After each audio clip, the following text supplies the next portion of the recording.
ನಟ ದರ್ಶನ್ ಅವರ ಬೇಲ್ ಭವಿಷ್ಯ ಗುರುವಾರಕ್ಕೆ ಮುಂದೂಡಿಕೆಯಾಗಿದೆ. ಗುರುವಾರ ದರ್ಶನ್ ಸೇರಿ 7 ಜನರ ಜಾಮೀನು ಭವಿಷ್ಯ ನಿರ್ಧಾರವಾಗುತ್ತೆ. ಸುಪ್ರೀಂ ಕೋರ್ಟ್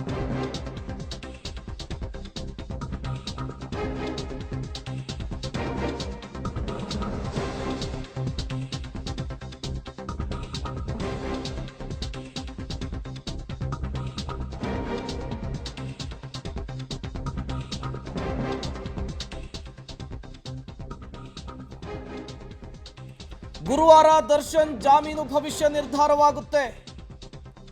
ಸುಪ್ರೀಂ ಕೋರ್ಟ್ನಲ್ಲಿ ದರ್ಶನ್ ಅರ್ಜಿ ವಿಚಾರಣೆಯನ್ನ ನ್ಯಾಯಾಧೀಶರು ಮುಂದೂಡಿಕೆ ಮಾಡಿರುವಂಥದ್ದು. ಗುರುವಾರಕ್ಕೆ ಮುಂದೂಡಿಕೆ ಮಾಡಿದ್ದಾರೆ. ಗುರುವಾರ ದರ್ಶನ್ ಪರ ವಕೀಲರ ವಾದವನ್ನ ಆಲಿಸ್ತಾರೆ. ಕಪಿಲ್ ಸಿಬಲ್ ಬದಲಿಗೆ ವಕೀಲ ಸಿದ್ಧಾರ್ಥ ದವೆ ಅವರು ವಾದವನ್ನ ಮಂಡಿಸಲಿಕ್ಕೆ ಮುಂದಾಗ್ತಾ ಇರುವಂತಹದ್ದು ದರ್ಶನ್ ಪರವಾಗಿ. ವಾದ ಮಂಡನೆಗೆ ಕಾಲಾವಕಾಶವನ್ನು ಕೂಡ ಫಿಕ್ಸ್ ಮಾಡಲಾಗಿದೆ. ಗುರುವಾರ ದರ್ಶನ್ ಜಾಮೀನು ಭವಿಷ್ಯ ಏನಾಗುತ್ತೆ ಅನ್ನುವಂತಹ ಕುತೂಹಲ. ಕೆಲ ಕಾಲವಷ್ಟೇ ವಾದ ಮಂಡನೆಗೆ ಸುಪ್ರೀಂ ಕೋರ್ಟ್ ಅವಕಾಶವನ್ನು ಕೊಟ್ಟಿದೆ. 70% ಲಿಖಿತ ರೂಪದಲ್ಲಿ ವಾದವನ್ನು ಮಂಡಿಸಲಿಕ್ಕೆ ಸುಪ್ರೀಂ ಕೋರ್ಟ್ ಸೂಚನೆಯನ್ನು ಕೊಟ್ಟಿರುವಂತಹದ್ದು. ಹಾಗಾಗಿ ಗುರುವಾರವೇ ಜಾಮೀನು ಭವಿಷ್ಯ ನಿರ್ಧಾರವಾಗುತ್ತೆ. ಲಿಖಿತ ರೂಪದಲ್ಲಿ ವಾದವನ್ನು ಮಂಡಿಸಲಿಕ್ಕೆ ಪೀಠ ಸೂಚನೆಯನ್ನು ಕೊಟ್ಟಿರುವಂತಹದ್ದು. ಕಪಿಲ್ ಸಿಬಲ್ ಬದಲಿಗೆ ಸಿದ್ಧಾರ್ಥ ದವೆ ವಾದವನ್ನು ಮಂಡನೆ ಮಾಡಲಿಕ್ಕೆ ಮುಂದಾಗ್ತಾ ಇದ್ದಾರೆ. ದರ್ಶನ್ ಪರ ವಕಾಲತ್ತನ್ನು ವಹಿಸಿಕೊಳ್ಳೋದಕ್ಕೆ ಮುಂದಾಗ್ತಿದ್ದಾರೆ. ಮುಂದಿನ ಗುರುವಾರ ವಿಚಾರಣೆ ಇದೆ. ಕೋರ್ಟ್ ಈಗ ವಿಚಾರಣೆಯನ್ನ ಮುಂದೂಡಿ ಆದೇಶವನ್ನು ಹೊರಡಿಸಿದೆ. ಗುರುವಾರ ಏನಾಗುತ್ತೆ ದರ್ಶನ್ ಬೇಲ್ ಭವಿಷ್ಯ ಅನ್ನೋದು ಈಗಿರುವಂತಹ ಕುತೂಹಲ.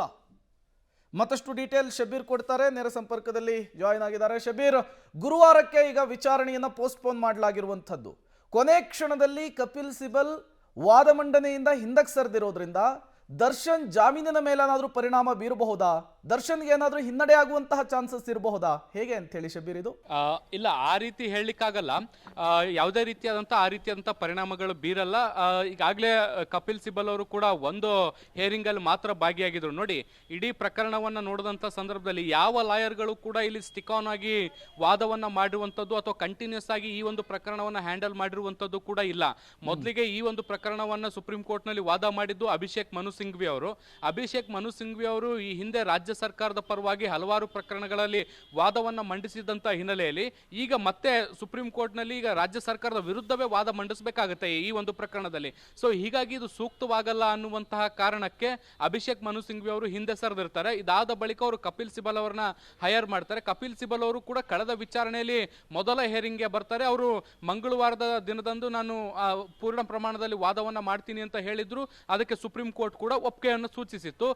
ಅವರು ಕೂಡ ಇವತ್ತು ವಾದವನ್ನ ಮಾಡಬೇಕಾಗಿತ್ತು. ಆದ್ರೆ ಅವರು ಕೂಡ ಕಾರಣಾಂತರಗಳಿಂದ ಇವತ್ತು ವಿಚಾರಣೆಗೆ ಬರಲಿಕ್ಕೆ ಸಾಧ್ಯ ಆಗಿಲ್ಲ. ಈಗ ಇದಾದ ಬಳಿಕ ಈಗ ಸಿದ್ಧಾರ್ಥ ದವೆ ಅವರು ಒಂದು ವಿಚಾರಣೆಗೆ ನೇಮಕ ಆಗಿರುವಂತದ್ದು. ಸೊ ಅವರು ಈ ಒಂದು ಪ್ರಕರಣದ ವಿಚಾರಣೆ ಅಂದ್ರೆ ವಾದವನ್ನ ಮಂಡಿಸ್ತಾರೆ.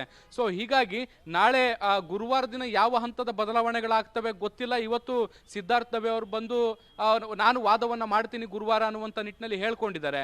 ಗುರುವಾರ ದಿನ ಇನ್ನೇನಾದ್ರೂ ಬದಲಾವಣೆ ಆಗುತ್ತೆ ಈ ಪ್ರಕರಣದಲ್ಲಿ ಅನ್ನುವಂಥದ್ದು ಸ್ಪಷ್ಟವಾಗಿಲ್ಲ.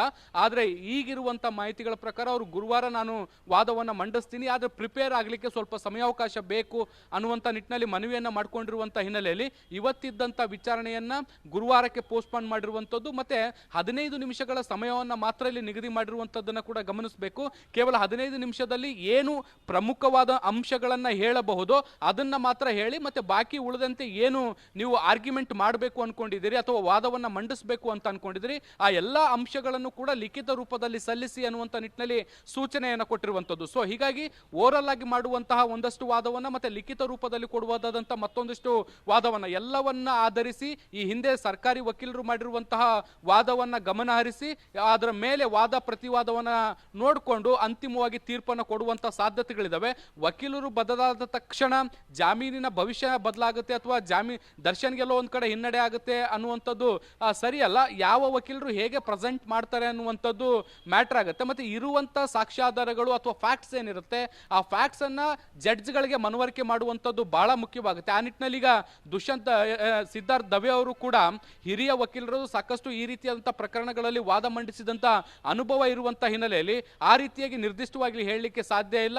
ಆದ್ರೆ ಏನು ಸುಪ್ರೀಂ ಕೋರ್ಟ್ ನಲ್ಲಿ ಇವರು ಕೂಡ ಪ್ರಬಲವಾದಂತಹ ವಾದವನ್ನ ಮಂಡಿಸುವಂತ ಸಾಧ್ಯತೆಗಳನ್ನ ಕೂಡ ನಾವು ನಿರೀಕ್ಷೆ ಮಾಡಬಹುದು. Prem, okay, thank you Shabeer ತಮ್ಮೆಲ್ಲ ಮಾಹಿತಿಗಾಗಿ. ಅಲ್ಲಿಗೆ ಈ ಕುತೂಹಲ ಏನಿದೆ ಅದು ಗುರುವಾರಕ್ಕೀಗ ಪೋಸ್ಟ್ಪೋನ್ ಆಗಿರುವಂಥದ್ದು.